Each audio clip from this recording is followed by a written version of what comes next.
성품을 잘 다스려야 한다. 사람의 성품은 물과 같다.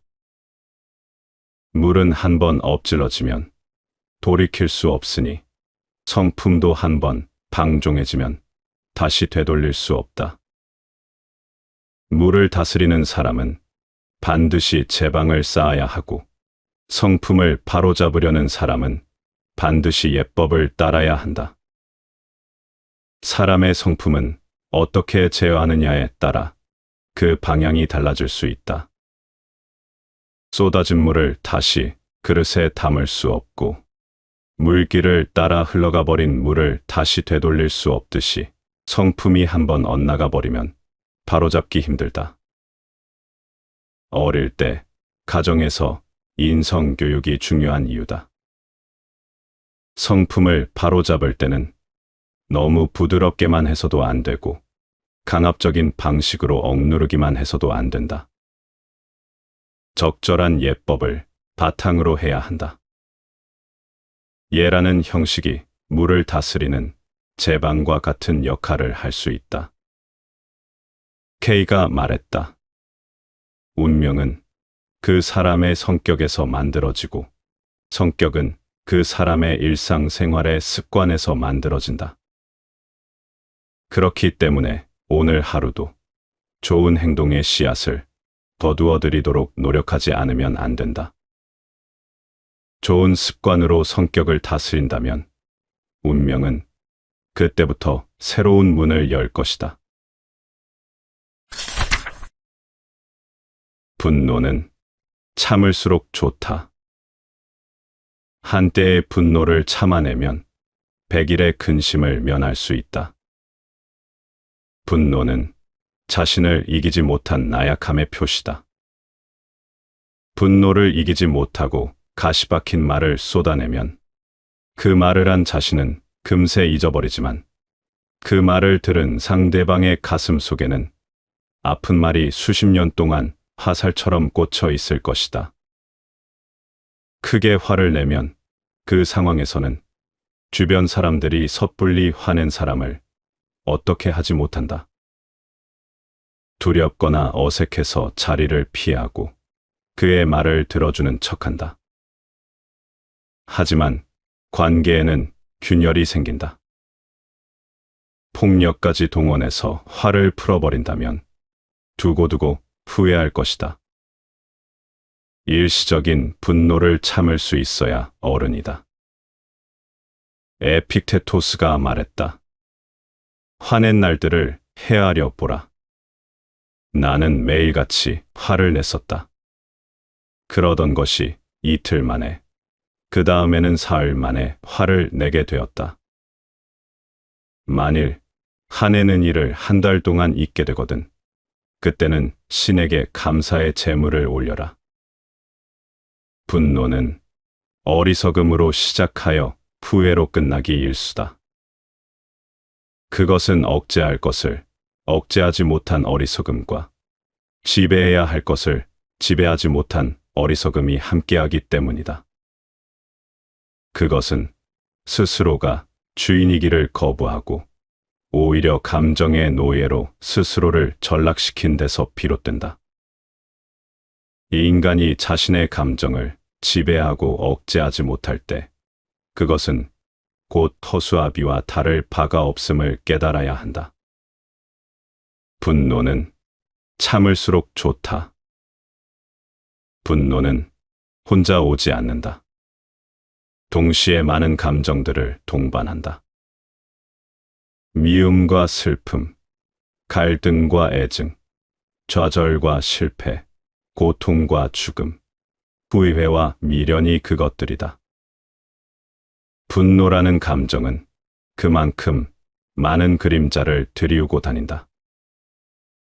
한 번 참아낸 분노가 그대에게 얼마나 엄청난 희열을 안겨주는지는 스스로 겪어야만 알 수 있다. 데카르트는 남을 증오하는 감정은 얼굴에 주름살이 되고, 남을 원망하는 마음은 고운 얼굴을 추악하게 변모시킨다고 했다. 그에 반해서 사랑의 감정은 신체에 조화된 따스한 빛을 흐르게 하고 맥박을 보통 때보다 고르고 기운차게 움직이게 한다는 것이다. 화를 낼 줄 모르는 사람은 바보이고 화를 내지 않는 사람은 현명한 사람이다. 영국의 격언이다. 그대는 바보가 될 것인가? 아니면 현명한 사람이 될 것인가? 시비를 따지지 말라. 어리석고 못난 사람이 성내는 것은 모두 이치에 통하지 못했기 때문이다. 마음 위에 화의 불길을 더하기를 그치고 다만 귓가를 스치는 바람결로 여겨라. 집집마다 잘하고 못하는 것이 있으며 덥고 서늘한 곳은 똑같다. 옳고 그름은 서로 실상이 없어서 결국에는 모두 부질없는 것이 된다. 옳고 그름을 따지는 마음에서 분별심이 생긴다. 이것은 맞고 저것은 틀리니 맞는 것은 내 편이고 틀린 것은 남의 편이다. 원래 하나인 생명인데 너와 나의 구별이 생긴다. 인간의 주관적인 판단을 뛰어넘어 자연을 바라보라. 자연은 판단하지 않는다. 자연에는 옳고 그름의 차별이 없다. 불쌍하고 힘없는 새끼 얼룩말을 잡아먹는 사자는 본성 그대로 행동할 뿐이지 나쁜 것이 아니다. 새끼 얼룩말이 초원의 풀을 뜯는다고 나쁘다고 하지 않는 것과 마찬가지다. 어리석을수록 자신의 편협한 잣대로 함부로 판단하고 시비를 따진다. 왕이 현자에게 물었다. 가장 성질이 나쁜 동물은 무엇인가? 현자가 대답했다. 거친 녀석으로는 폭군이고 점잖은 녀석으로는 아첨꾼입니다. 우둔한 인간일수록 철면피한 폭력을 휘두르기 마련이고 못난 사람일수록 간에 붙고 쓸개에 붙기를 즐겨한다. 그들이 화를 내고 성내는 것은 정도로 살아가는 방법을 모르는 탓이다. 생각하고 행동하는 것들이 그들의 방식으로는 이치에 통하지 못하기 때문이다. 그들의 그런 행위 앞에서 그대는 차라리 못 본 척, 못 들은 척, 귓가를 스치는 바람처럼 여기면 그만이다. 그들을 상대로 마음의 불길을 더하다간 그대 자신마저 태워버리게 된다. 72비는 실상이 없다. 장점과 단점은 사람마다 있기 마련이고 세상의 인심은 어느 곳이나 한결같다. 책은담에는 이렇게 적고 있다. 꾀꼬리 우는 소리는 아름답다 하고 개구리 우는 소리는 시끄럽다고 하는 것이 보통 인정이다. 아름답게 핀 꽃은 귀여워하고 잡초가 우거진 것은 보기 싫다고 뽑아버리는 것이 인정이다. 그러나 이는 모두 사람의 감정이 정한 것이지 대자연의 눈으로 본다면 꾀꼬리 울음소리나 개구리 울음소리나 모두 생명의 노래일 뿐 아름다운 꽃이나 꽃 없는 잡초나 다 같이 생명 있는 자의 모습일 뿐이다. 아직도 시시비비에 끌려다닐 필요가 있다고 생각하는가? 어리석고 못난 사람을 만나거든 비켜가면 그만이다. 다만 귓가를 스치는 바람결로 여기면 그만이다. 참는 것은 모든 행실의 근본이다. 자장이 부자에게 하직하면서 몸을 닦는 아름다운 한마디 말씀을 내려주기를 원하자 공자가 말했다. 모든 행실의 근본은 참는 것이 으뜸이다. 자장이 말했다. 무엇 때문에 참아야 합니까? 공자가 대답했다. 천자가 참으면 나라에 해로움이 없고, 제후가 참으면 나라를 크게 이룰 수가 있고, 관리가 참으면 직위가 오르게 된다. 형제 간에 참으면 집안이 부귀하게 되고, 부부가 참으면 일생을 함께 할 수 있고, 친구끼리 참으면 이름이 깎이지 않게 되며, 스스로 참으면 재앙이 없을 것이다. 사람 사이에서 참지 못하면 다른 이의 마음을 얻지 못한다. 마음을 잃으면 그 사람을 잃는 것이다. 세상을 살아가는 사람들은 그 수만큼이나 성격에서부터 외모에 이르기까지 각양각색이다. 그 많고 다양한 사람들 속에 섞여 세상을 살아가려면 참는 수밖에 다른 방법이 없을 성쉽다. 방자하면서 강직하지 않고, 무식하면서 성실하지 않고, 무능하면서 신이 마저 없는 사람은 나도 어찌해야 좋을지 모르겠다고 공자는 말했다. 그런 사람들이 세상에는 너무 많다. 자기만 알고 남은 생각지 않는가 하면 오로지 저 잘난 맛으로 세상을 휘젓고 다니는 사람들 말이다. 저마다 그 성격이 다르고, 그 모습이 다르고, 그 마음이 다른 사람들 속에서 바르게 살아갈 수 있는 방법이 달리 또 무엇이 있겠는가? 그렇다. 무조건 참는 것이다. 임금이 참으면 나라에 해로움이 없다. 관리가 참으면 그 직위는 올라가기 마련이다. 형제가 서로 다투지 않으면 집안이 화목한 건 당연한 이치다. 친구끼리 다투지 않으면 서로의 이름에 결코 누를 입히지 않는다. 부부가 다투지 않으면 또한 헤어질래야 헤어질 수가 없지 않겠는가. 그와 마찬가지로 스스로 참으면 아무런 재난도 없기 마련이다. 성경에는 이렇게 전한다. 우리가 환난 중에도 즐거워하나니 이는 환난은 인내를, 인내는 연단을, 연단은 소망을 이루는 줄 알미로다. 겸손한 덕은 질투의 문을 닫는다. 저리가 높은 사람은 온화한 마음을 길러야 분쟁의 길을 열지 않을 것이며, 공명이 높은 사람은 겸손한 덕을 길러야 질투의 문을 열지 않게 된다. 전쟁이 끝나자 카토는 모든 장병들에게 1파운드의 은을 나누어 주었다. 몇몇 사람이 금을 갖는 것보다 많은 사람이 골고루 은을 갖는 것이 보다 좋은 일이라고 생각했기 때문이다.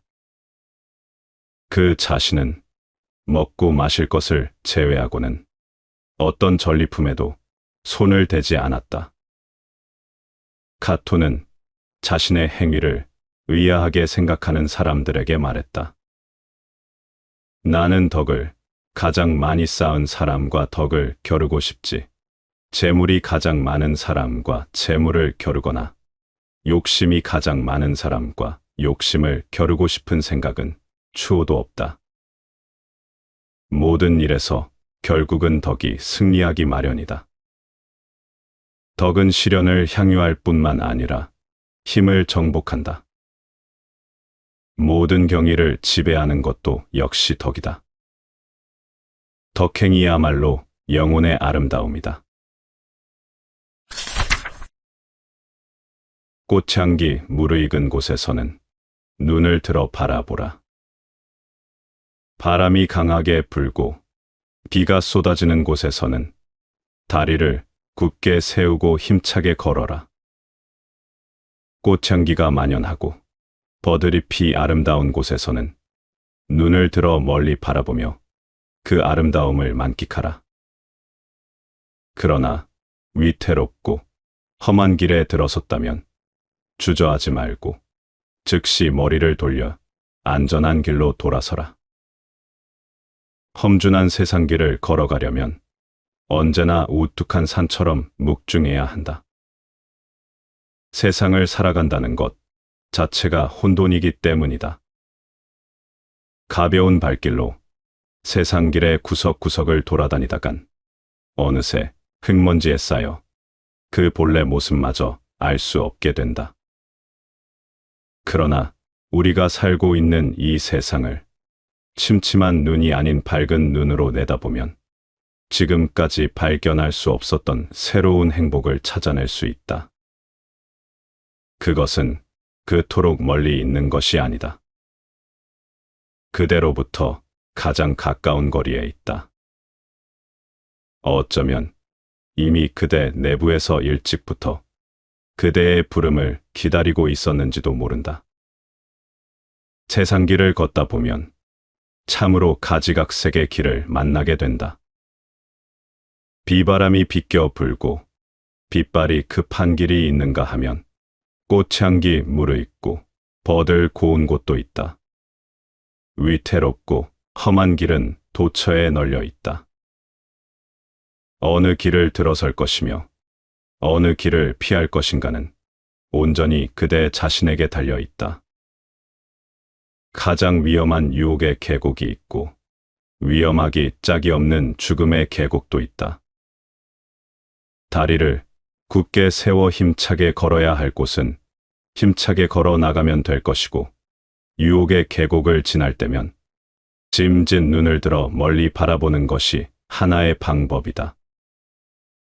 그러나 아무리 보아도 크게 위태로울 수밖에 없는 길은 재빨리 돌아서라.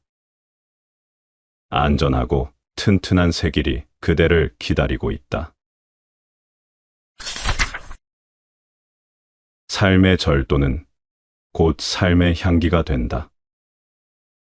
공직에 있을 때는 편지 한 장이라도 절도가 있어야 한다.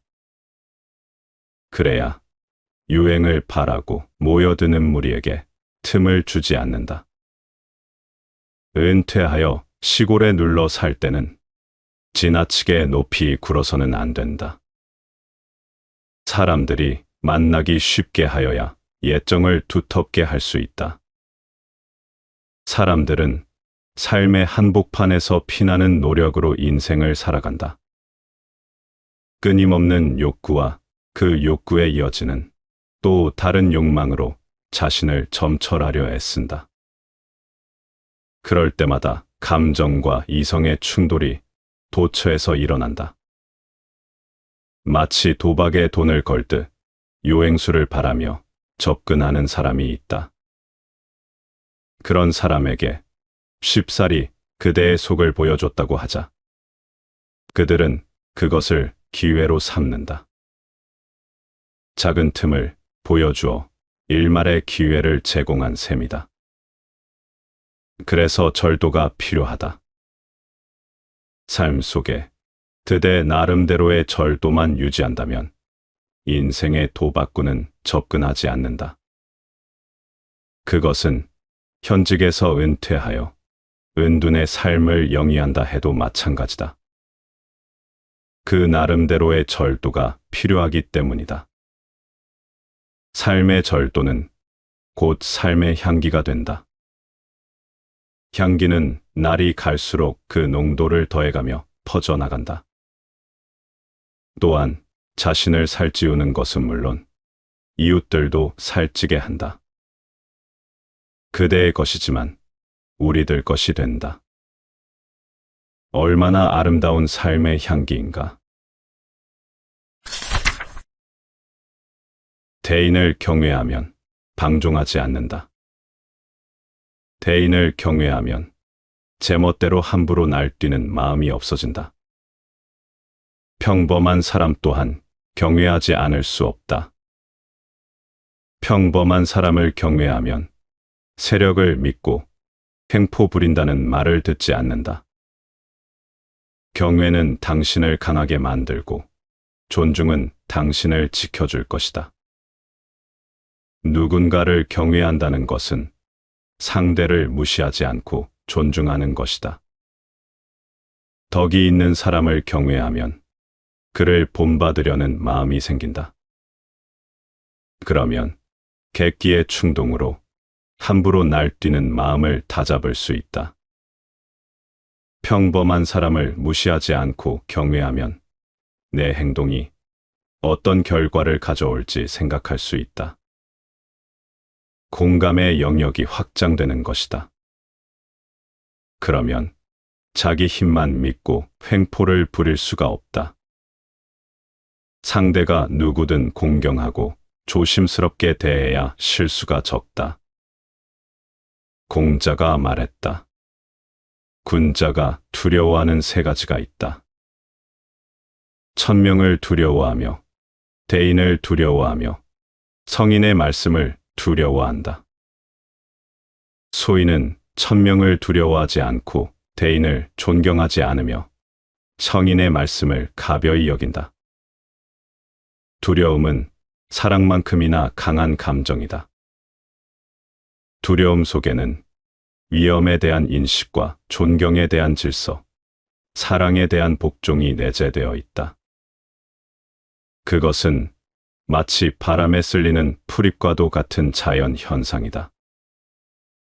그런가 하면 또 다른 두려움은 비천함보다도 강하다. 그 두려움 속에는 무지로 인한 무례와 방종으로 인한 나태와 천박함에 따르는 횡포가 숨어 있기 때문이다. 인생도 마찬가지다. 대인을 두려워하면 방종에서 멀어지고 보통 사람을 두려워하면 횡포에서 벗어날 수 있다. 조용한 기쁨은 거기서 비롯된다. 때로는 남과의 비교도 유용하다. 일이 뜻대로 되지 않을 때는 나보다 못한 사람을 생각하라. 원망하고 탓하는 마음이 저절로 없어진다. 마음이 게을러지거든 나보다 나은 사람을 생각하라. 정신이 저절로 분발하게 된다. 일이 뜻대로 되지 않으면 부정적인 생각을 하기 쉽다. 남을 탓하고 자신의 신세를 한탄한다. 이럴 때 내 처지보다 더 좋지 않은 사람을 생각해보면 원망이 저절로 사라진다. 마음이 나태해질 때 나보다 더 뛰어난 사람도 열심히 노력하는 것을 생각하면 다시 분발할 수 있다. 나와 남을 단순하게 비교하는 것은 위험하다. 각자의 처지와 상황이 모두 다르기 때문이다. 비교의 대상은 항상 나 자신이 되어야 한다. 하지만 원망하는 마음을 누그러뜨리고 분발하기 위해 남과 비교하는 것은 유용하다. 게으름은 산 사람의 무덤이라고 했다. 모든 움직임이 정지되고 사고마저도 일체 정지된 상태라면 그것은 완전한 무일 수 있다. 일단은 살아 움직여야 한다. 살아있음으로 해서 사람일 수 있는 것이다. 게으른 사람이란 발을 적시기가 싫어 먹고 싶은 고깃덩이를 바라보고만 있는 고양이와도 다를 바가 없다.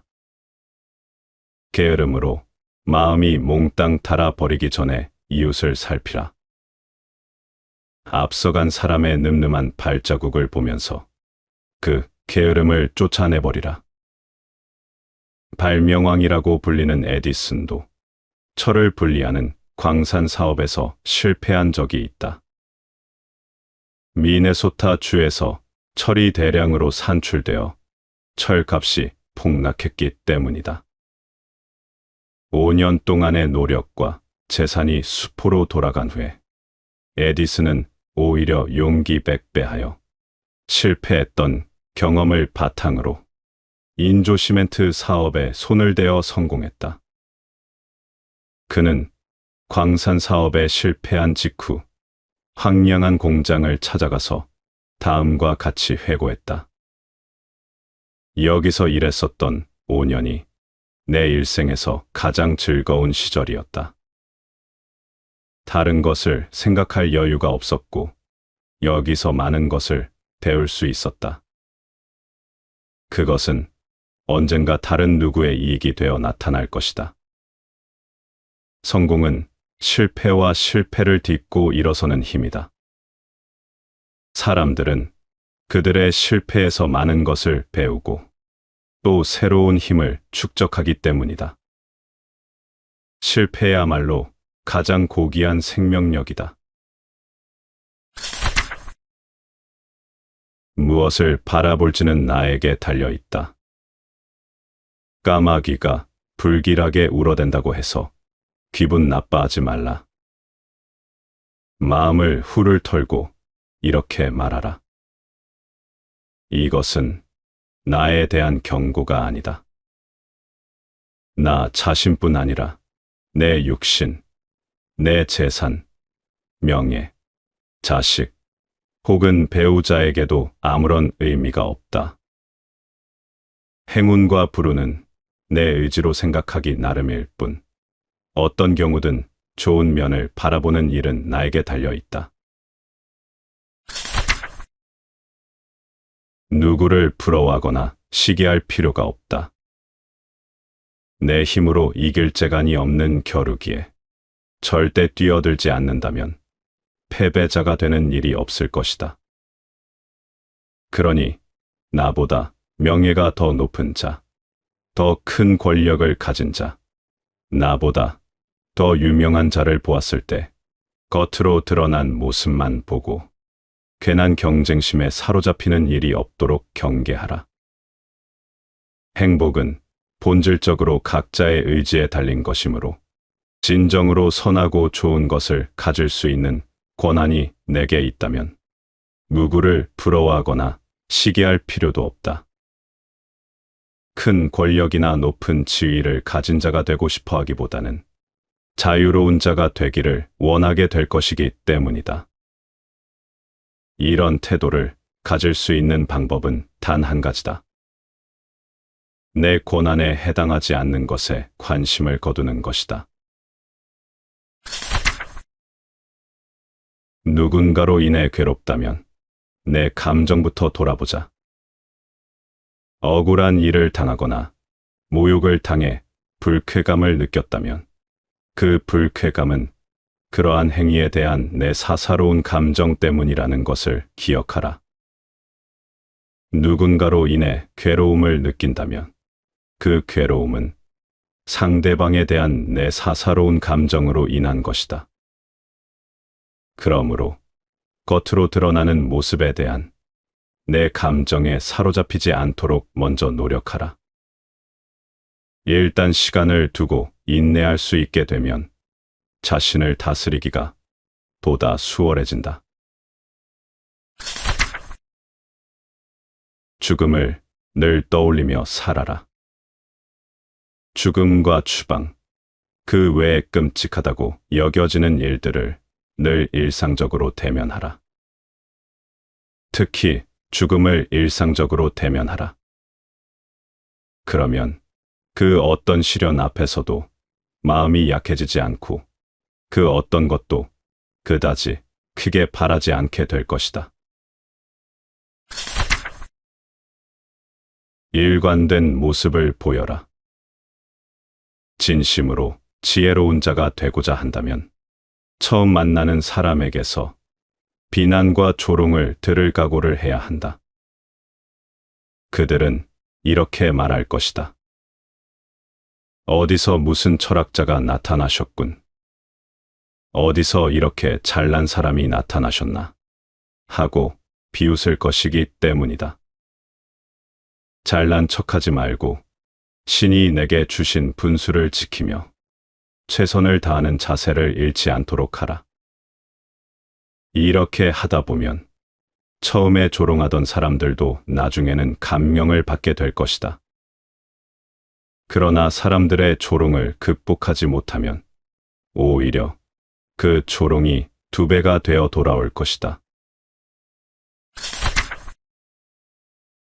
그렇게 보이고 싶다면 스스로 그렇게 살면 된다.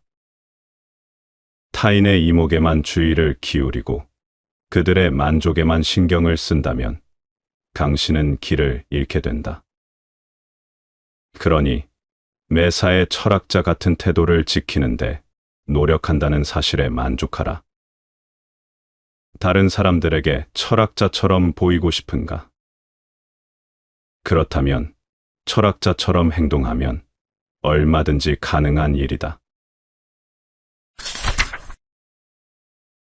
다른 사람으로 인해 괴로워하지 말라. 나는 사람들의 인정도 받지 못한 채 그냥 하찮은 존재로 살다 갈 것이다. 이런 생각으로 우울해하지 말라. 사람들의 인정을 받지 못한 것을 잘못된 삶으로 여기지 말라. 다른 사람의 행위로 인해 내가 부끄러운 인간이 될 수 없듯이 다른 사람으로 인해 내가 못난 사람이 될 수는 없는 것이다. 삶의 목적이 높은 지위에 오르고 많은 재산을 모으는 것인가? 절대 아니다. 그렇다면 어떻게 높은 지위에 오르지 못하고 재산을 모으지 못했다고 해서 인정받지 못하는 하찮은 인생이라고 한탄할 수 있겠는가? 자신의 능력으로 해낼 수 있는 일, 내가 가치 있는 존재가 될 수 있는 일에서만 꼭 필요한 사람이 된다면 어떻게 이것을 인정받지 못하는 하찮은 존재라고 할 수 있겠는가? 이렇게 생각할지 모른다. 하지만 나는 친구들에게 별 도움을 줄 수 없다. 별 도움을 못 준다라는 것은 무슨 의미인가? 친구들은 나에게서 돈 한 푼 얻어갈 수 없고 그들을 로마의 시민으로 만들어줄 수도 없다는 의미일 것이다. 하지만 이러한 것들이 다른 사람이 해야 할 몫이 아니라 내 권한에 속하는 것이라고 착각하지 말라. 자신이 갖지 못한 것을 다른 사람에게 줄 수 있는 사람이 누가 있겠는가? 하지만 만약 부와 권력을 손에 넣으면 서로 이익을 볼 수 있지 않겠는가? 하고 생각할 수 있다. 만약 내 명예와 자존심을 그대로 간직한 채 이러한 것들을 얻을 수 있는 방법이 있다면 내게 가르쳐 달라. 하지만 그러한 것들을 위해 내가 지닌 선함을 포기해야 한다면, 그래서 떳떳하지 못한 것을 얻게 된다면 이 얼마나 바보 같고 비이성적인 짓인지 생각해보라. 더구나 돈과 믿음직하고 자랑스러운 친구 사이에 어느 것을 갖길 원하는지 생각해보라. 따라서 이러한 것들을 포기하게 만들지도 모르는 것들을 기대하지 말고 선한 품성을 지닐 수 있도록 노력하는 편이 낫다. 다른 사람과 똑같은 영예를 대가 없이 누릴 수는 없다. 주변에 어떤 사람이 당신보다 인기가 많고 칭찬과 인정을 받는가? 만약 그것이 좋은 덕목이라면 그 사람이 좋은 것을 가졌음을 축하하라. 하지만 그것이 나쁜 덕목이라면 이러한 것들을 가지지 않았음을 축하하라. 내 권한에 속하지 않는 것들을 얻기 위해 다른 사람과 똑같은 행동을 하지 않으면서 다른 사람과 똑같은 영예를 누릴 수는 없다는 것을 명심하라. 높은 사람의 문지방을 계속 들락거리며 굽실거리지 않고 아첨하는 소리를 늘어놓지 않으면서 어떻게 그렇게 하는 사람과 똑같은 반대급부를 기대할 수 있겠는가?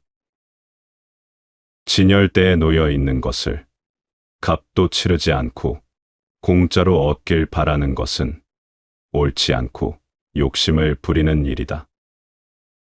예를 들어 상추의 가격이 지폐 한 장이라고 가정하자. 지폐 한 장을 지불하는 사람은 그 대가로 상추를 얻고 지폐 한 장을 지불하지 않으면 상추를 얻지 못한다. 하지만 자신이 상추를 가진 자보다 궁하다고 할 수는 없다. 상추를 산 자는 상추를 가졌지만 나는 상추를 사기 위해 돈을 지불하지 않았으니 상추 대신 지폐를 지니고 있기 때문이다. 만찬의 경우도 마찬가지다. 누군가의 만찬에 초대받지 못했는가? 그것은 만찬 초대자에게 그 만찬에 대한 값을 치르지 않았기 때문이다. 만약 그 만찬의 값이 아첨이라면 초대받은 자는 아첨이라는 값을 치르고 그것을 산 것이다.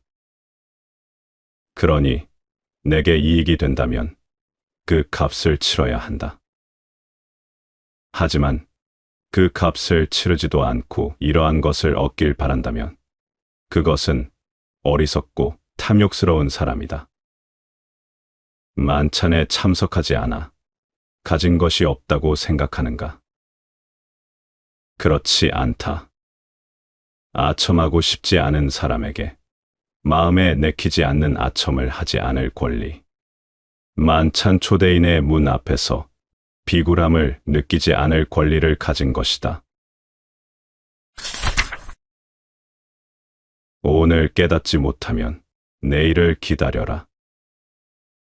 가족 중에 누군가 잘못을 저질렀다면 화를 내는 것이 아니라 그들의 마음 깊숙이 파고들어야 한다.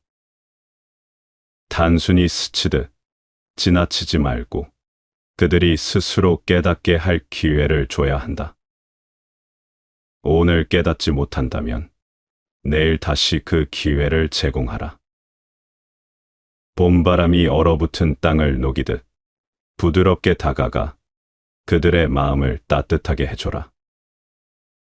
이 과정이 바로 가정의 규범이 되고 서로를 이해하는 길이 된다. 강하게 훈계하기보다는 그들이 스스로의 잘못을 깨닫도록 이끄는 것이 진정한 교육이다. 사람은 감정의 동물이기 때문에 잘못을 지적하는 말이 아무리 이치에 맞아도 기분이 좋을 수 없다. 감정이 상하니 인정하지 않고 변명을 늘어놓는다.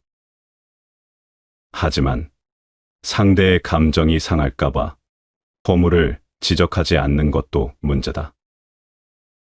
남의 허물을 고칠 때는 따뜻한 봄 기운이 언 땅을 녹이듯 인내심을 갖고 은연중에 깨닫게 해야 한다. 가족은 하나씩 별개일 수도 있지만 궁극적으로 하나라는 커다란 힘을 가진다. 하나의 뿌리를 근원으로 하기 때문이다. 가족은 서로 주기 위해 존재해야 하지.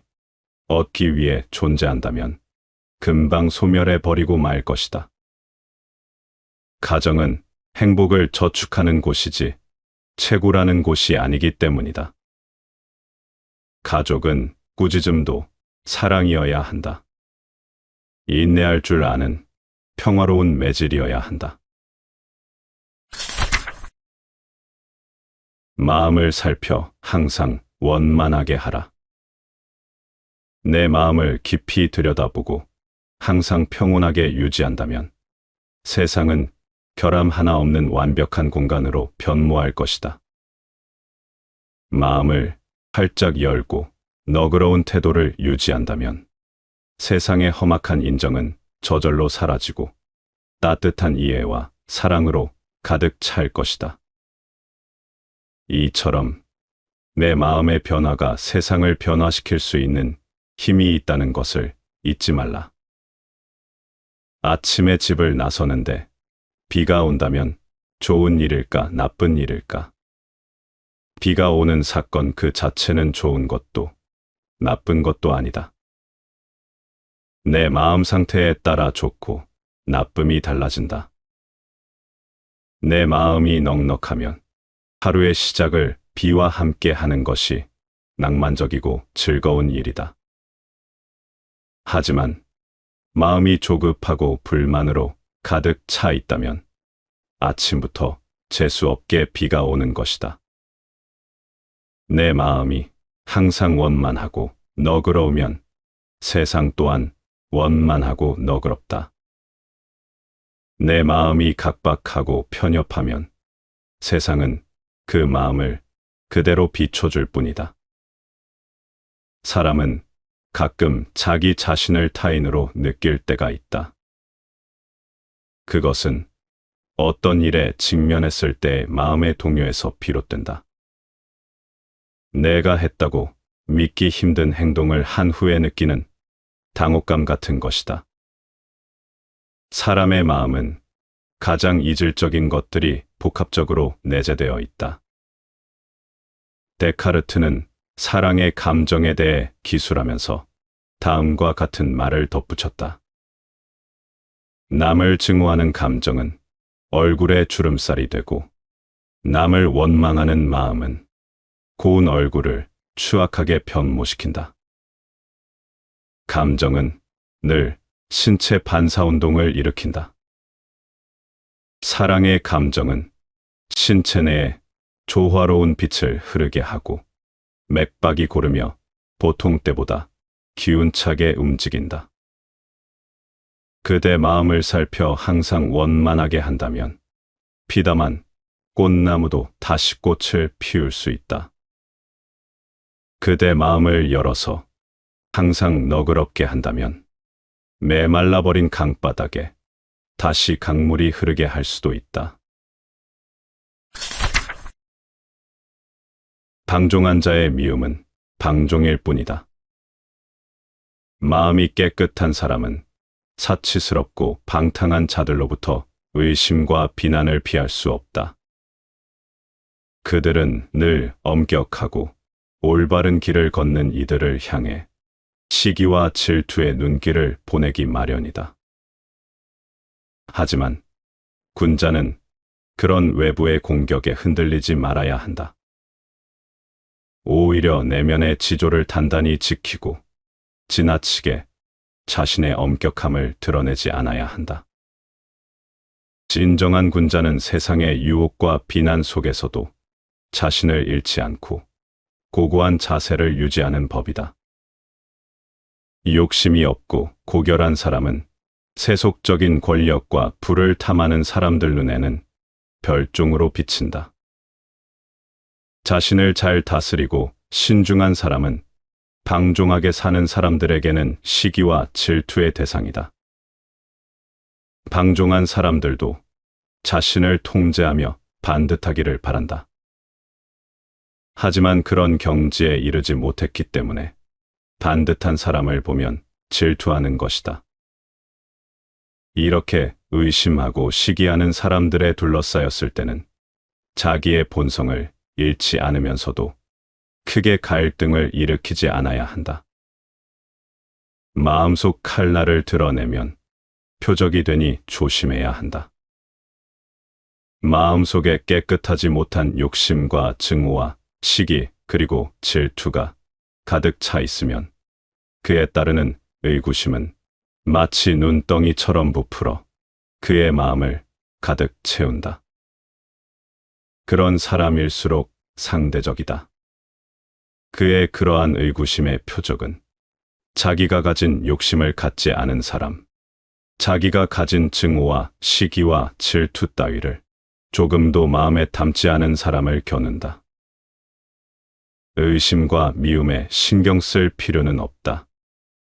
그것은 다만 그가 가진 의심과 방종의 흐름일 뿐이며 그 자체가 곧 하나의 의심이며 방종이기 때문이다.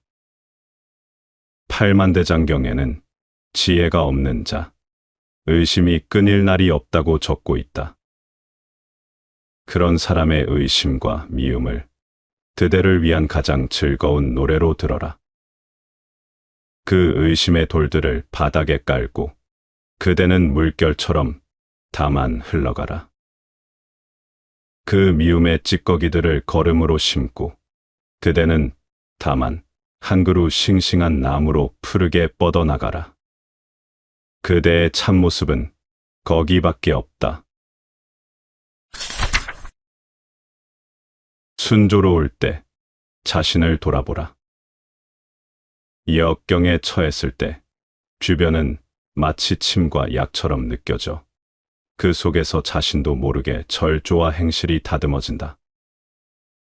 하지만 모든 일이 순조롭게 진행될 때는 눈앞이 칼과 창으로 가득 차 살이 베이고 뼈가 깎여도 그 고통을 인식하지 못한다.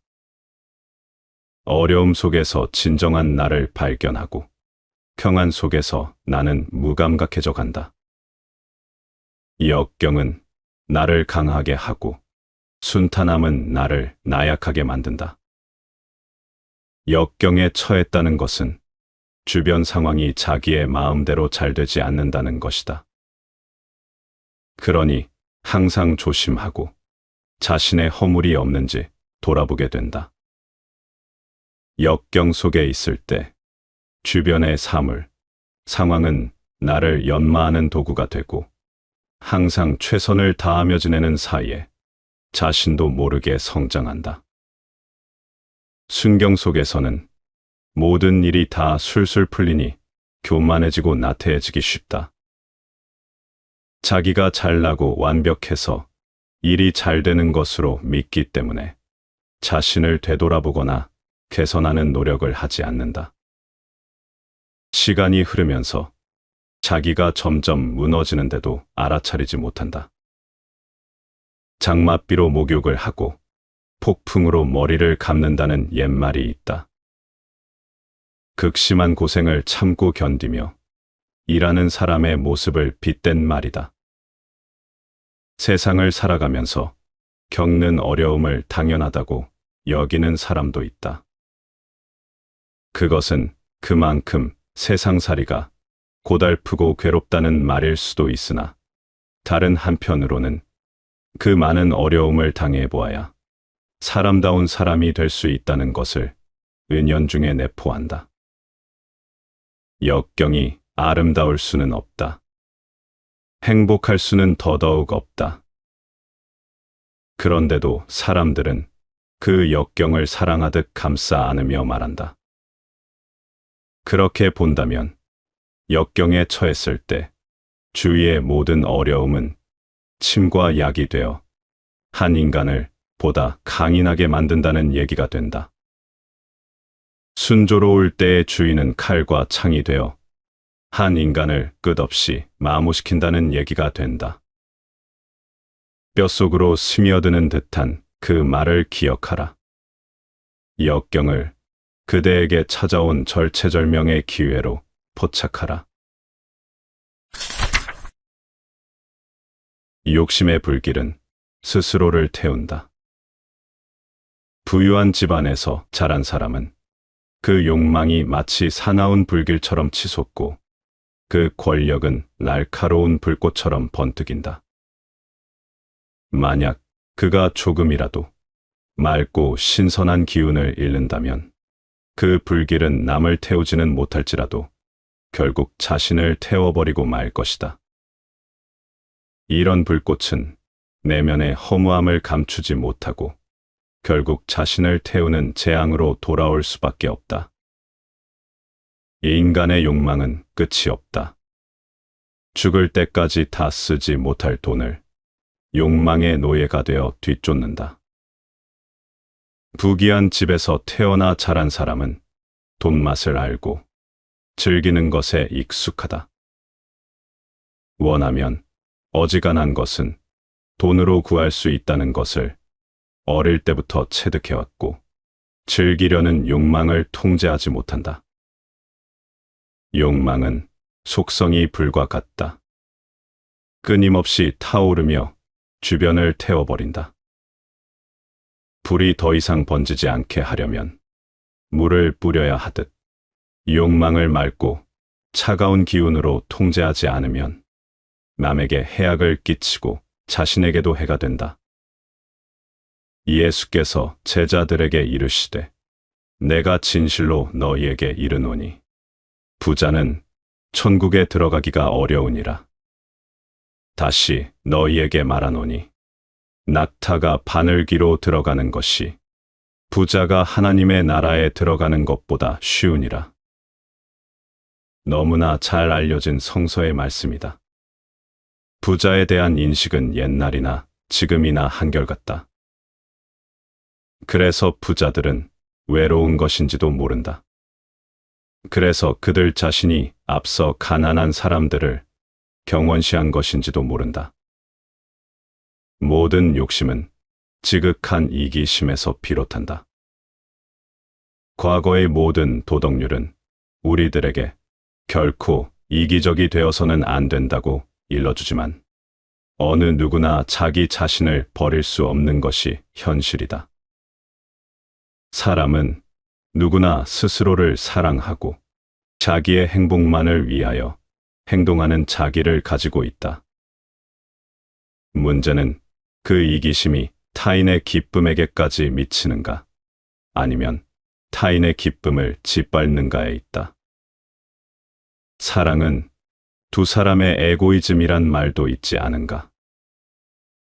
옛날 속담에 부잣집 가운데 자식이란 말이 있다. 흔히 부잣집 자식은 일하지 않고 방탕하다고 하여 무의도식하는 사람쯤으로 인식된 데서 나온 말이다. 부잣집 가운데 자식이니 그 욕심이 오죽하랴 싶은 의구심에서 비롯된 것이리라. 부잣집 일은 부잣집 밖으로 끌어내지 말라. 오직 그대 자신의 일에 충실하라. 사후에 뉘우침을 예견하라. 음식을 배부르게 먹고 난 후 더 이상의 음식 생각이 사라지듯이 성관계를 마친 후에는 성욕이 사라지고 남녀의 구분조차 무의미해진다. 그러니 사람이 후회하게 될 일을 미리 예측하고 어리석은 행동을 사전에 깨달아 피한다면 그 사람의 본성은 바로잡혀 그릇된 행동을 할 리가 없다. 식욕의 노예가 되어 배터지게 음식을 먹고 나면 후회가 밀려온다. 놀고 싶은 마음이 지나쳐 밤새도록 술 마시고 춤추고 노래하며 놀다가 떠오르는 해를 보면 허탈하다. 무슨 일이든 그 결과를 생각해 보아야 한다. 적절하게 욕구를 해소하는 것이 아니라 욕망의 노예가 되면 남는 것은 후회뿐이다. 그래서 필요한 것이 안전장치다. 자신이 욕망에 약할 수밖에 없는 존재임을 인정하고 지나치게 욕망에 사로잡히지 않도록 미리 자신을 제어할 수 있는 장치를 마련해 두는 것이 현명하다. 조금은 부족한 듯한 데서 멈춰라. 그것을 미리 깨달아 본성을 바로잡을 수 있는 것은 커다란 지혜이다. 항상 큰 뜻을 품어라. 높은 지위에 있다고 해서 자연의 아름다움을 무시해서는 안 되며 산 속에 은거한다고 해서 세상 일에 무관심해서는 안 된다. 높은 자리에서도 자연을 사랑할 줄 알아야 하고 숲 속에 숨더라도 세상의 큰 흐름을 잊어서는 안 된다. 새 속에서 권력과 명예를 추구하며 경륜을 펼치다 보면 그 속에만 빠져 자연스러운 자신의 모습을 잃어버릴 수 있다. 세상 일을 하면서도 자연 속에서의 풍류와 깨끗함을 잃어버리지 않도록 노력해야 한다. 그렇지 않으면 일에만 빠져 정신이 지쳐버리거나 원래 본성에서 멀어질 수 있다. 일선에서 물러나 자연과 벗하며 살더라도 세상에 도움이 되는 뜻을 버려서는 안 된다. 기회가 있다면 언제든지 다른 이들을 위해 봉사할 수 있는 마음의 여유를 가지고 있어야 한다. 그렇지 않으면 홀로 유유자적할 뿐 세상에 전혀 도움이 되지 않을 것이다. 사람이 사람답게 산다는 것은 참으로 아름다운 일이다. 그러나 많은 사람들은 그 사람답게 살 수 있음을 금방 잊어버리고 만다. 가난하게 살아왔던 한 사람의 과거가 성공함으로써 처참하게 버려지는 일에 아연하지 않을 수 없다. 마치 가난할 때 사용하던 온갖 생활 도구들을 성공함으로써 새 것으로 갈아치우는 일과 다를 바 없기 때문이다. 가난했을 때의 과거는 그 자신의 거울이며 고향이다. 그토록 귀중한 자신의 거울과 고향을 쉽게 버릴 수 있는 사람이라면 그에게 보장될 수 있는 미래는 없다. 마찬가지다. 지금 비록 가난하고 아직은 성공하지 못했다 하더라도 마침내 성공의 길에 들어섰을 때 자신이 펼쳐나갈 뜻은 항상 자신의 내면 깊은 곳에서 갈고 닦아야 할 것이다. 뜻은 사람으로 하여금 비로소 사람답게 한다. 뜻을 지녔는가 지니지 못했는가에 따라 사람답게 살 수 있는가를 가름하게 된다. 사람이란 무한한 열정을 품고 있는 한, 그리고 확고한 의지와 변치 않을 뜻을 지니고 있는 한, 성공하지 않을 수 없다. 뜻이 있는 곳에 길이 있다. 성공이야말로 얼마나 굉장한 물감인가. 그것은 모든 추악함을 한꺼번에 감추어 버린다. 그르침이 없으면 그것이 성공이다. 세상을 살아가면서 오직 성공만을 쫓지 말라. 실수 없이 나아간다면 그것만으로 이미 성공한 것이다. 남에게 베풀더라도 그들이 감동하길 기대하지 말라. 원망이 없다면 그것이 진정한 은덕이다. 성공은 결과이지 목적이 아니란 말이 있다. 성공을 목적으로 마냥 달려가는 사람들이 주위에는 너무나 많다. 성공이라는 목적지에 다다르기까지 거치게 되는 과정에는 신경 쓰지 않는다. 목적을 위해서는 수단 방법을 가리지 않는다는 말이다. 그들이야말로 성공병에 걸린 환자들인 셈이다. 단테는 이렇게 말했다. 한 걸음 한 걸음 천천히 걸어도 종국에 도달할 수 있다고 생각해서는 안 된다. 한 걸음 한 걸음이 그 자체로서 가치가 있어야 한다. 커다란 성과는 조그마한 가치들이 모여서 이룩된다. 살찐 성과를 얻기 위해서는 한 걸음 한 걸음이 힘차고 충실하지 않으면 안 된다. 인간의 본성을 즐겁게 하라. 염려하고 부지런한 것은 분명 미덕이다. 그러나 지나치게 수고하면 결국엔 당신의 본성을 억누르고 삶의 즐거움을 앗아갈 뿐이다. 청렴하고 결백한 것은 높이 평가받을 만한 기상이다. 하지만 그것이 도를 넘으면 모든 일에 해가 될 뿐이다. 무엇이든 지나치면 좋지 않다. 매사에 신중하고 힘써 노력하는 것은 물론 좋은 태도이지만 마음이 지칠 정도로 조심하고 애쓰면 자기 본성과 감정이 불편해진다. 사치스럽지 않고 단박한 것은 고상하고 존경받을 만한 태도이지만 이 또한 지나치면 좋지 않다.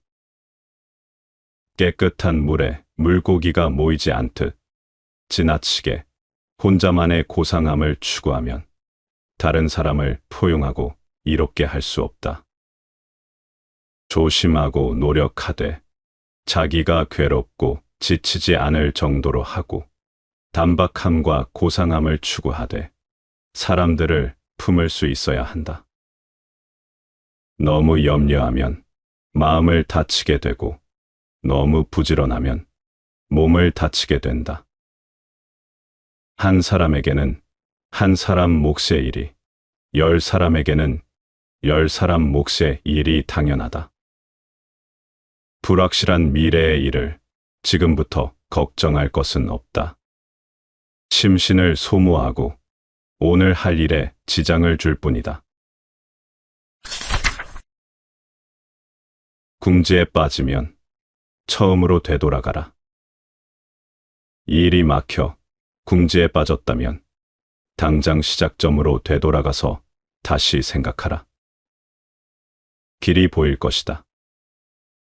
성공하여 만족했다면 그 순간에 만족하지 말고 반드시 그 일의 마지막을 미리 내다봐야 한다. 일이 생각대로 되지 않고 궁지에 몰렸을 때는 그 실패의 현상에만 매몰되어 전전긍긍하지 말아야 한다. 그러면 쓸데없이 걱정의 늪에서 허우적거릴 뿐이다. 이럴 때는 다시 처음으로 돌아가 계획을 점검하고 새롭게 시작할 의기를 다져야 한다. 성공을 거두었을 때는 시기와 질투를 받게 되니 조심해야 한다. 가장 높이 올라갔을 때는 떨어질 일만 남은 것이다. 떠나갈 시기와 방법을 고민하고 마지막을 대비해야 한다. 현재 상황에만 빠져 있지 말고 대국적인 흐름과 기틀을 볼 줄 알아야 한다. 하는 일마다 모든 뜻대로 이루어지기란 쉽지 않다. 그러나 사람들은 끊임없이 도전하고 끊임없이 실패하고 다시 도전하며 마침내 이루어낸다. 그것이 인간이다. 양심이라는 거울에 비친 자기 자신을 바라보면서 시작과 끝을, 처음과 마지막을 되풀이하여 바라볼 수 있기 때문이다. 일이 막혔으면 처음으로 되돌아가라. 시작에서부터 심었던 자신의 땀과 의지, 설계를 재점검하라. 반드시 허술하게 넘겨버린 대목이 있다. 만일 그대가 뜻했던 어떤 일이 성공을 거두었다고 만족한다면 다가올 그 일의 마지막을 미리 내다보라. 성공이 그 위치에 항상 머물러 있을 수 없는 것처럼 그대의 만족 또한 영원할 수 없다. 가득 차면 이지러지기 마련이다. 만월이 차츰 줄어들고 활짝 핀 꽃이 결국 질 수밖에 없는 것처럼 그리하니 끝없이 일을 사랑하라. 새로운 일을 창조하라. 그것이 그대의 올바른 성공이다.